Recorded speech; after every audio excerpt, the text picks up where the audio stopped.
Paramahansa Yogananda's talk on October 4, 1942 on God in everyday life. If there is a deep devotion to God, it is possible to question Him on any subject. Daily I present Him with new questions, and He promptly responds. Don't be offended by sincere questions. Sometimes I even scold Him for starting this creation destined to suffer the karma of all evils in this drama. Despite this, the Creator, being free from karma, is asked why He subjected us to such misery. It seems that He feels deep sadness for us. His aspiration is to lead us back, but without His own cooperation and effort, this is not possible. Although I criticize God for creating an illusion, I realize that the situation will not change. Rather than blaming God for our confusion, it is wiser to blame ourselves for choosing to remain in it. Freedom from illusion is in our hands, and wisdom is the way. The more we seek to deeply understand God, the more we receive answers from Him. The true devotee, despite facing doubts, maintains his devotion and determination. Even when true devotees think that God does not answer their prayers, He responds silently through His laws. However, until God is completely sure of the devotee, He does not respond openly, respecting the devotee's free will to choose Him or reject Him. The Lord of the universes is so humble that He does not speak, avoiding influencing the devotee's choice. Once you know Him, your love for Him is unshakable. Proving unconditional love is crucial to knowing Him. It is necessary to have faith and understand that He hears even during prayers. Thus, He will reveal Himself. The relationship with God is not merely transactional. We are His children, and He inevitably hears us. We cannot escape this, for we are more than creatures. We are part of Him. He has made us princes, but in choosing servitude, we must strive to reclaim our divine inheritance. Paramahansa Yogananda gave a fascinating talk that resonates to this day. He highlighted the possibility of questioning God as if we were in an intimate conversation with Him, emphasizing the importance of deep devotion. Yogananda shares his daily practice of presenting questions to God, surprising himself with ready answers without God being offended by sincere doubts. Even in moments of rebuking God for the existence of karmic suffering, Yogananda recognizes the futility of blaming God and highlights that freedom from illusion is in our hands through the search for wisdom. He points out that a deeper understanding of God results in more abundant answers. The true devotee, despite doubts, maintains devotion and determination, realizing that God responds even when He seems silent through His laws. Surprisingly humble, Yogananda notes that God does not respond openly until He is certain that the devotee is prepared, respecting our free will. A relationship with God is more than a transaction. We are considered His children, and He hears us unconditionally because we are part of Him. The key to this relationship is unconditional love, and Yogananda highlights the importance of demonstrating this love to truly know God. Faith is vital, because even during prayers, God hears us and reveals His presence. The journey, as described by Yogananda, is the quest to understand our divine heritage, recognizing ourselves as princes who, in choosing servitude, must strive to reclaim that heritage. The journey presented by Yogananda is, without a doubt, extraordinary. We were created in the image of God, but somehow we lost sight of this truth. We have given in to the illusion of our mortality and must now dispel this deception with the sharp blade of wisdom. Linking any reality to the external manifestation of life reveals a lack of true wisdom. God has enveloped us so deeply in His Maya, the cosmic illusion that makes what is just a play of light and shadows seem real. It's incredibly difficult not to be influenced by her. For example, when we are hungry, it is Maya that makes us believe that we will die of hunger if we do not eat. However, there are people who have fasted for up to 70 days. I myself have gone through long periods of fasting, and after 30 days, the feeling of hunger disappears. But if the mind believes that we cannot live without food, then we will not live. This is a common illusion, based only in our minds. Due to the small number of exceptions to what appears to be a rule, science states that human beings cannot live for long without food. However, there are cases of people living without eating. Saints such as Therese Neumann of Bavaria and Giribala of Bengal from the 20th century are examples of individuals who sustain life without food. Normally, we believe that we cannot live without breathing, but the deep practice of meditation, especially with Korean yoga, reveals to us that this is possible. Saints of the East and West often entered states of samadhi, transcendental to the need for breathing. Mortal life is a system of suggestions that makes us think we must conform to fixed patterns of eating, breathing, and so on. However, as we meditate and allow our consciousness to withdraw into its source, the immortal soul, we realize that we are not limited by these patterns.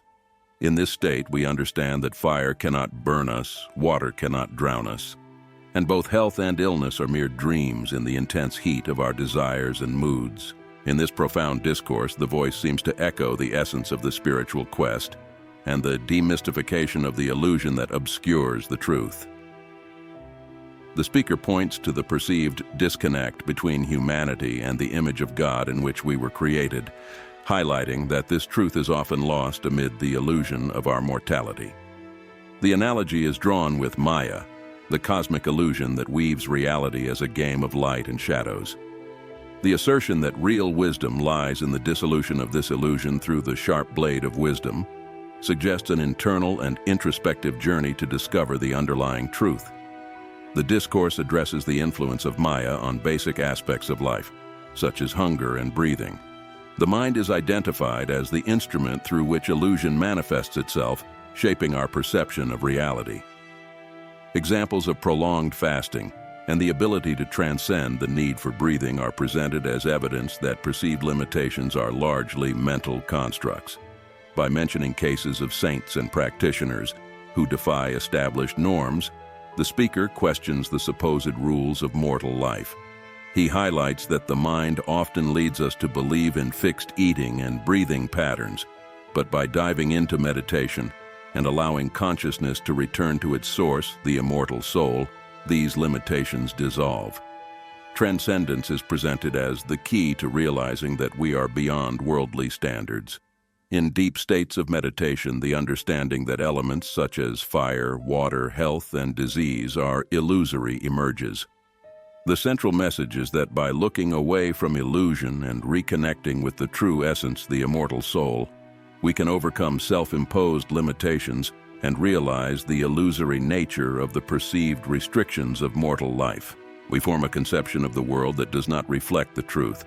The truth is encapsulated in the wisdom of the wise, which reveals the world to us as it really is. If it were not for training in this wisdom, I would not have found pleasure in remaining in this foreign world. It is imperative to move away from this ocean of suffering. The truth is that only fools cling to this world. Fools are those who live in ignorance, for whom the world is real simply because they believe it is the only way of life. Ignorance is comparable to eczema. The more you try to alleviate it by giving in to your need to be scratched, the more itchy you will get. However, by leaving her alone, she will bother you less. Therefore, Krishna instructs Arjuna in Bhagavad Gita to turn away from this ocean of suffering. Remain in the world and play your role, but do not allow yourself to be carried away and imprisoned by illusions, or you will become their slave. Those who live predominantly on the sexual plane think that they cannot live without sex. However, those who abstain and transmute this energy never wanted the act of smoking to provide the same illusion. Those who have never smoked or who have given up the habit do not miss tobacco. God is the greatest need in your life. It is necessary to stop considering yourself a mortal being and, to find lasting happiness, practice this truth in daily life. It is a battle that must be fought throughout this life and incarnations to achieve victory. Therefore, it is better to start now, not putting it off with the idea that meditation will begin tomorrow, as tomorrow will never come. I myself spent a whole year in this attitude, constantly saying, tomorrow. So I decided to start meditating today, and since then I have never missed a day. It is crucial to establish in your mind the importance of God. Internally realize that He is the greatest need in your life. Start practicing the presence of God in daily life, diving deeply into your meditations. It is more beneficial to meditate a little deeply than to meditate a lot with the mind wandering in different directions. The dissonance between the conception we form of the world and the truth that wise men reveal to us. Wisdom is presented as an essential key to understanding the world as it really is, and the speaker expresses the importance of this wisdom in finding pleasure in a world that would otherwise be perceived as foreign. Ocean of suffering is emphasized, characterizing those who cling to the world as fools living in ignorance. Ignorance is compared to eczema, suggesting that resisting the temptation to give in to it can lead to a lessening of discomfort. Krishna's instruction to Arjuna in the Bhagavad Gita is invoked as a guide to remain in the world and play one's role without become a slave to illusions. The example of sexual abstinence is used to illustrate how giving up certain needs can lead to the perception that they are not essential, similar to the habit of smoking. The centrality of God in life is highlighted as the greatest need, overcoming the illusions that bind individuals to the material world. The exhortation not to postpone spiritual practice is emphasized, remembering that tomorrow may never come. The speaker shares his own experience of procrastination, highlighting the importance of starting meditation today. The constant presence of God in daily life is presented as a fundamental practice, and depth in meditation is valued over superficial quantity. The final message emphasizes the need to internally establish the importance of God and begin the spiritual journey with an awareness of this priority, delving deeply into meditation as a path to achieving truth and spiritual victory. If you do not make an effort to control the mind, it will continue to follow its own desires regardless of the time spent sitting in meditation. Next, it is crucial to practice meditation with depth and duration. It is this type of practice that leads you to the inner realm. Until you learn to meditate both long and deeply, God will not reveal himself to you. Gandhi set aside one day a week for silence and meditation, following the example of all the saints who sought the divine presence in silence. I myself dedicate my nights and mornings to this. Although it's not always possible in professional life, you'd be surprised at how much time you can find to devote to thoughts of God if you try. We delude ourselves when we think we can put off making significant effort to draw closer to God until tomorrow. The illusion is dispelled by good company, the presence of saints and devotion to the messengers of God. Even contemplating the thoughts of the saints helps dispel the illusion. It is not so much personal association as the attunement of thought with God's messenger that dispels the illusion. A true guru does not seek to insert himself into the hearts of others, but rather to awaken the presence of God in their consciousness. Master Swami S. Rai Yukteswar embodied this approach. He was humble, never showing off his greatness. If anyone in the ashram sought recognition or a position of high authority, the master would grant it. However, I sought the master's heart, the divine consciousness that he possessed, and as a result, he remains forever in my heart.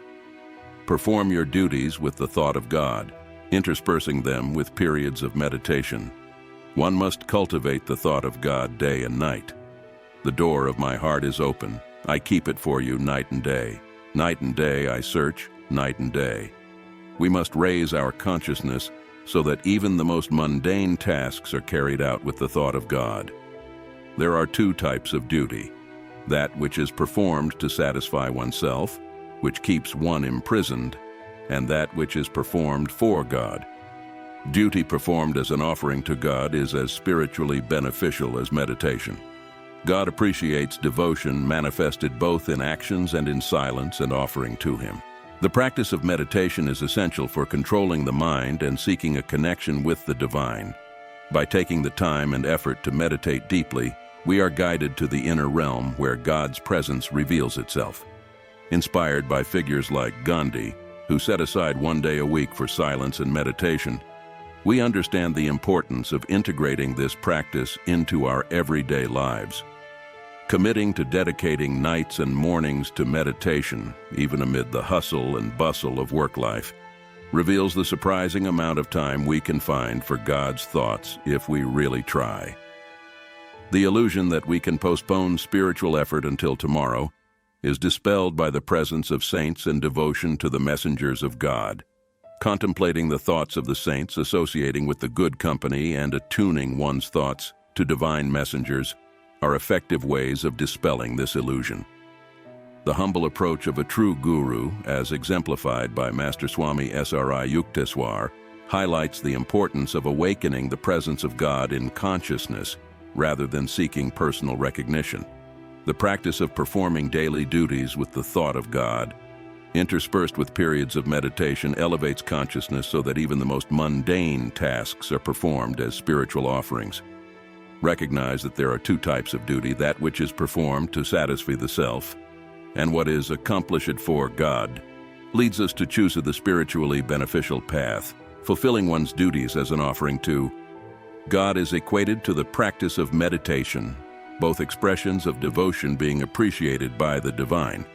Thus, the spiritual journey manifests itself not only in the silence of meditation, but also in everyday actions, creating a continuous union with divinity. You cannot find him through good works alone. It is necessary to offer him your deepest love. He wants you to give your heart, mind, and soul, wanting to feel his love. You must seek him both in activity and in meditation. When you inwardly walk with God and still carry a heavy load of duties, he loves you even more. So, before performing an action, while you are engaged in the action, and after completing that action, you must think about it. The Gita states, "He who always observes me, I also observe. He never loses sight of me, nor do I lose sight of him."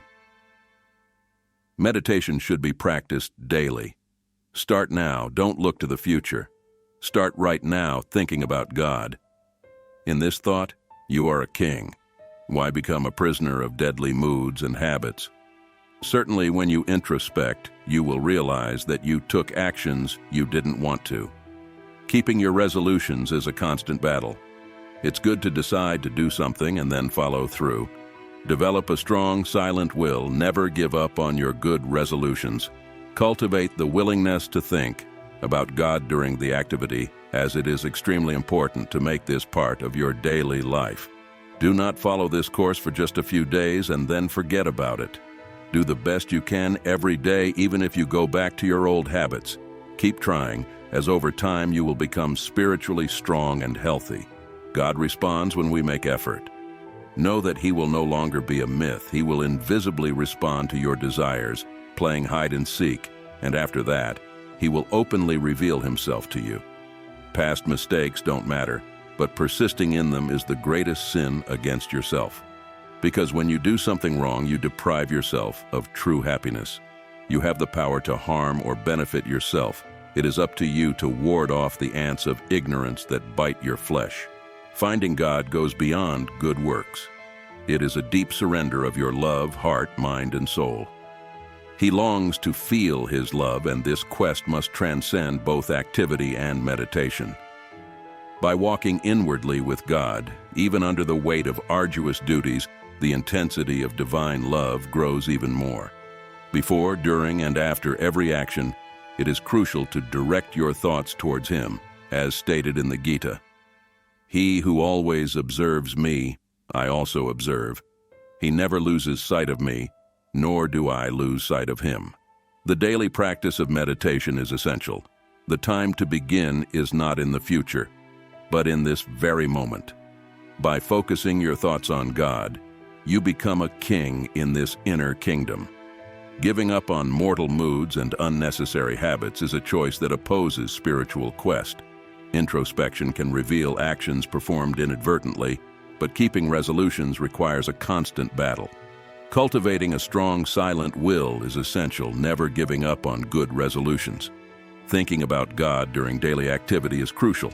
This practice should not be temporary, but integrated into daily life in a consistent way.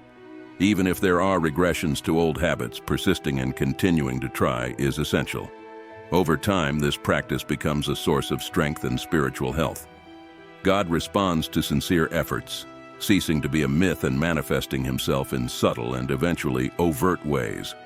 Past mistakes are not decisive, but persisting in them deprives you of true happiness.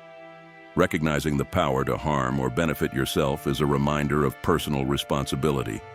Drive away the flesh-biting ants of ignorance by consciously choosing the path of spiritual enlightenment. Thus, the search for God is not just a journey, but an ongoing transformation, a constant awakening to the divine presence in all facets of life. If you don't choose to be happy, no one can make you happy, and don't blame God for that. If you choose to be happy, no one can make you unhappy. He has given us the freedom to use our own will, and it is our responsibility to shape our lives. The question may arise as to why, if we have free choice, things do not happen as we wish. This occurs when we weaken our awareness of the divine powers within us. However, by strengthening the will through self-control and meditation, we become free, and with a free will, we become masters of our destiny. If you find yourself living a life contrary to your conscience day after day, never will be truly free. Take time to carry out activities that are beneficial to your well-being. No one stops you except yourself. Avoid becoming a prisoner of your own moods and habits. Train your will to be more flexible by keeping it under control through practices such as thinking more about God, meditating, and exercising self-control. The dynamic power of mental whispers is a significant aid in your development.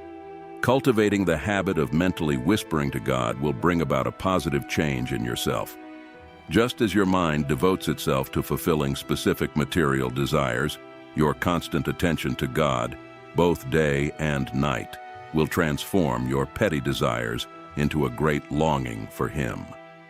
Make your mind whisper continually, dedicating yourself to God in all moments. The key to happiness lies in personal choice, and God has given us the gift of freedom to use our own will.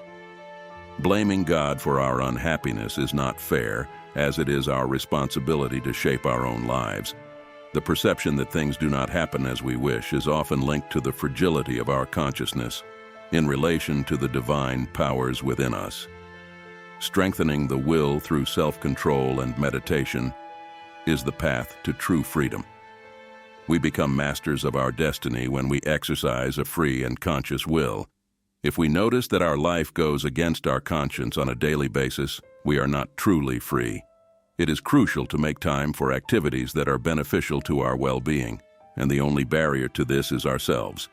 Avoiding becoming a prisoner of personal moods and habits requires training the will. This training, guided by practices such as thinking more about God, meditating, and exercising self-control, is the key to liberation. The dynamic power of mental whispers plays a significant role in personal development. Cultivating the habit of mentally whispering to God creates a positive change, transforming petty desires into a great longing for Him. Just as we dedicate our minds to fulfilling specific material desires, dedicating our constant attention to God both day and night transforms our desires and aspirations. The continuous whispering of the mind, devoting oneself to God at all times, creates a deep and constant connection with the divine, guiding us to a life of meaning and fulfillment. Continuing the practice of meditation and cultivating unconditional love for God are fundamental. Mental whispers develop a dynamic power capable of reshaping matter according to your desires. The power of the mind is immeasurable, especially when it is in tune with the divine will.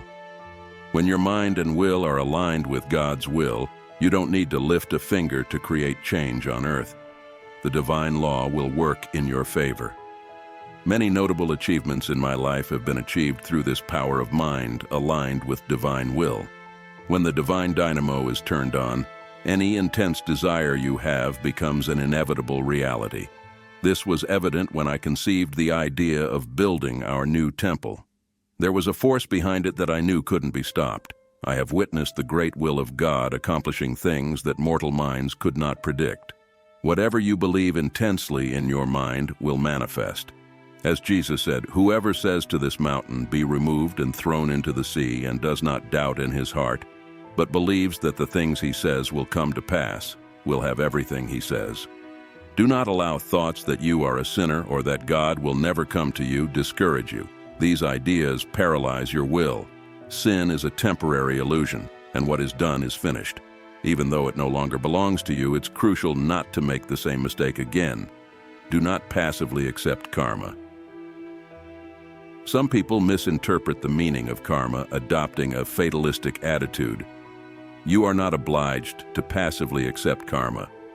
If someone is about to hurt you, don't fatalistically say, "It's my karma," and passively wait for it. Try to calm him down, pacify him, reduce your bitterness, and eliminate his desire to harm you. When you recognize yourself as a child of God, what karma do you have? God has no karma, and neither do you. When you know that you are a child of His, every day you must affirm, "I am not a mortal being. I am not the body. I am a child of God who practices the presence of God and is free from karma." You are made in His image and are therefore free from karma. The best way to overcome your weaknesses is not to think about them, otherwise you will become overwhelmed.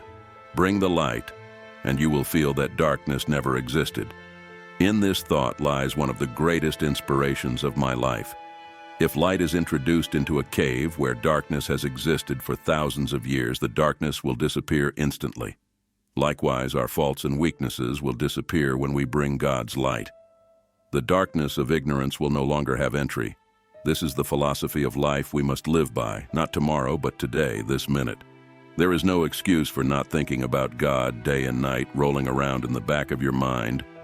God, God. Whether you are washing dishes, digging a ditch, working in an office or garden, whatever you are doing, inwardly say, "Lord, manifest yourself to me." You are right here. You are the sun. You are the grass. You are the water. You are in this room. By loving the Lord, you will never again be satisfied with lesser loves. In Him, you will find all the loves of your hearts. You will find fulfillment. Everything that the world gives and then takes away, leaving you with pain or disappointment, will find in God in a much greater way. No tortuous paths, no consequences or sadness. Every minute is precious. Life seems like a tangible reality, but it is indescribable. Today you are, tomorrow you are not. I remember this every day. One by one we escape, others will come, and we too will leave.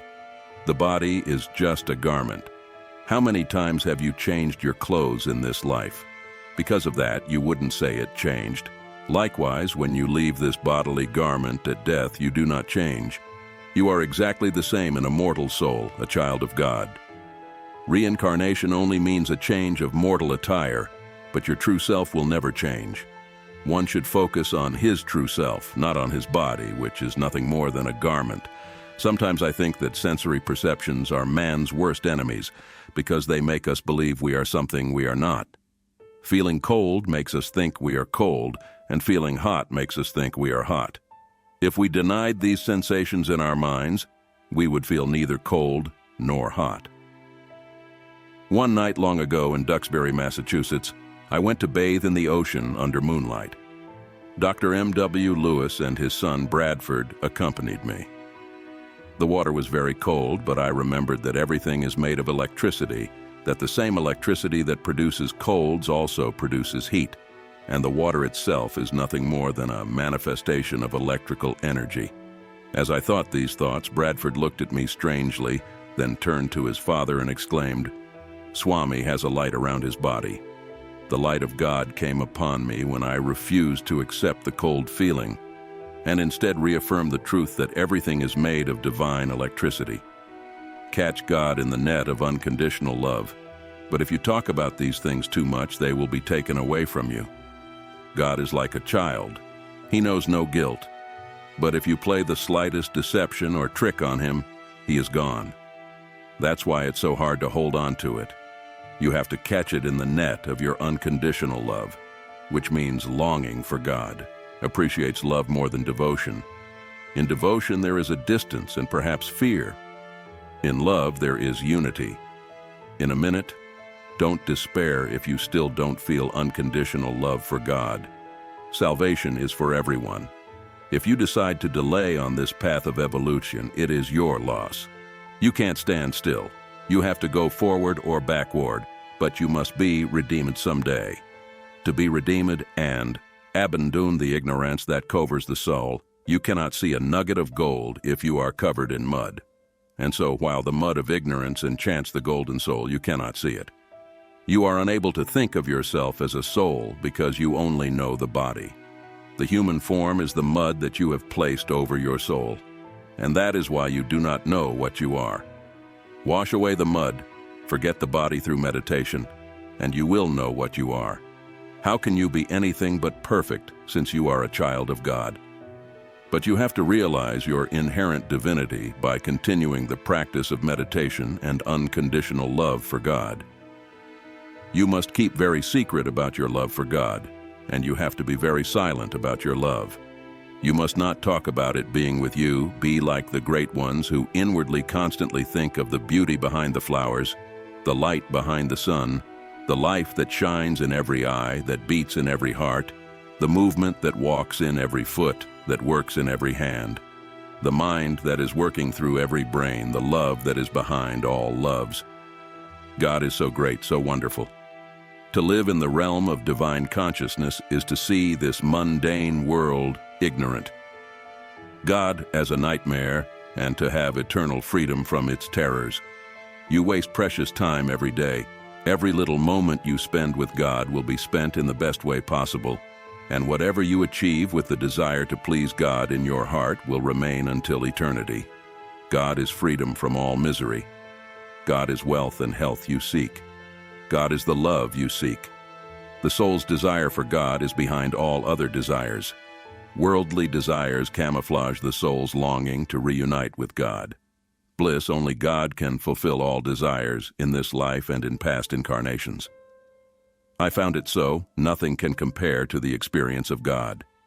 So look for it night and day. Nothing compares to the experience you will get if you do. God is the goal you seek. He is playing hide and seek with his devotees, but someday, after this game is over, each of you will say, "I hid from you for a long time," not to torture you, but to make our reunion in the end bright and beautiful. After your search for incarnations, you have finally come to me, and I gladly welcome you into your home. I've been waiting for you for a long time. You were not the only one who searched through all of your life's experiences. I was wearing disguises of different loves, family, and friends who pursued you. I have been watching and waiting for you more eagerly than you have sought me. You often forgot me, but I could never forget you, my beloved son. Of your own free will, you will have finally returned to me, and we will never part again. Every human being is loved in this way by God. He is waiting for you. Don't pay attention to the world. Do your duties, but stay with God. It is worth it. Every moment of your life should be filled with the thought of God. Do not waste your time. I look forward to returning to God, not just for myself, but to show others the way to that eternal security. I want to go to Him and take others with me. Please pray with me. Glory to you, Lord of the universe, Lord of my soul. You love us and pursue us, even when we don't love you. Lord of love, Lord of the world, occupy the temple of our lives. Be you the only King sitting on the throne of all our desires, for you are the only happiness, the only joy. Bless us so that we find you right behind our thoughts every day, every minute of our existence. Take from us the cup of mortal illusion. But if we need to taste it for a little while, bless us with that greater. Bless us so that with greater joy and pleasure we will taste the eternal. O peace,